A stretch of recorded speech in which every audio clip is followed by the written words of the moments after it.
세계 증시와 우리 증시를 짚어보는 시간 3분 증시입니다. 연합인포맥스 권용욱 기자 나와 있습니다. 안녕하세요. 안녕하십니까? 네, 간밤 미국 증시 어땠습니까? 네, 간밤 미국 증시는 이번 주 예정된 소비자 물가지수 발표를 앞두고 좁은 범위에서 움직이다가 혼조세로 마감했습니다. 마감가를 살펴보면 다우지수는 전장보다 0.17% 내렸고요. S&P 500 지수는 전장 대비 0.205%, 나스닥 지수는 0.18% 각각 상승했습니다. 투자자들은 4월 소비자 물가지수 발표를 앞두고 조심스러운 모습을 보였습니다. 인플레이션이 만약에 높은 수준을 유지할 경우 올해 안으로 기준금리 인하는 물 건너갈 것이라는 전망이 커질 수 있는데요. 전문가들은 4월 소비자 물가지수가 전월보다 0.4% 올라 지난 3월의 0.1% 상승보다 상승폭이 커질 것으로 전망하고 있습니다. 간밤에는 기대 인플레이션 지표가 발표되기도 했는데요. 인플레이션은 사람들의 기대 심리에 좌우되는 측면이 있어서 기대 인플레이션은 연방준비제도도 주시하는 지표 가운데 하나입니다. 미국 연방준비은행이 발표한 1년 후 기대 인플레이션은 4.4%로 전월보다 내리긴 했지만 여전히 4에서 5%대의 높은 수준을 유지했습니다. 연준 목표치인 2%보다 2배 넘게 높은 셈인데요. 특히 3년 후와 5년 후의 기대 인플레이션은 이전보다 소폭 올랐습니다.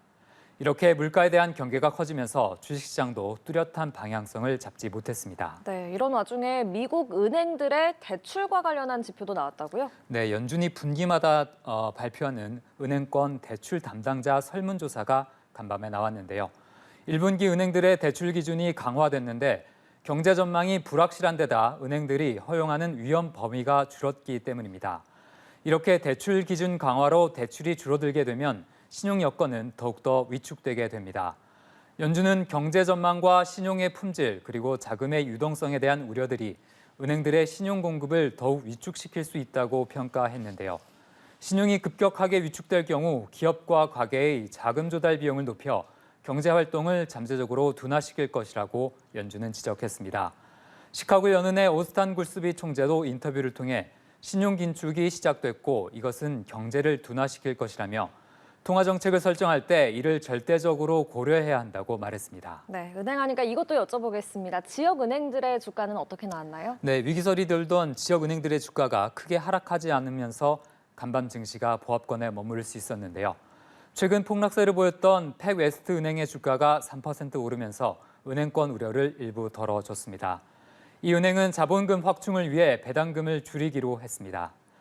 일반 기업들의 실적 발표도 이어졌는데요. 전설적인 투자자인 워런 버핏이 있는 버크셔 해서웨이는 영업이익 증가 속에 주가가 1% 이상 상승했습니다. 네, 마지막으로 오늘 코스피 전망 짚어주시죠. 네, 어제 코스피는 애플의 실적 호조와 미국 은행권 우려 감소 등이 올랐는데요. 지수는 2,513부근에서 거래됐습니다. 오늘 코스피는 미국 소비자 물가 지수 발표를 기다리며 보합권 근처에서 출발할 것으로 전망됩니다. 최근에 국내 증시는 원달러 환율이 하락하며 외국인 매수세가 촉발됐는데요. 환율 움직임에 따른 외국인 수급도 계속해서 주목해 봐야겠습니다. 네, 알겠습니다. 3분 증시 권용욱 기자와 함께했습니다. 고맙습니다.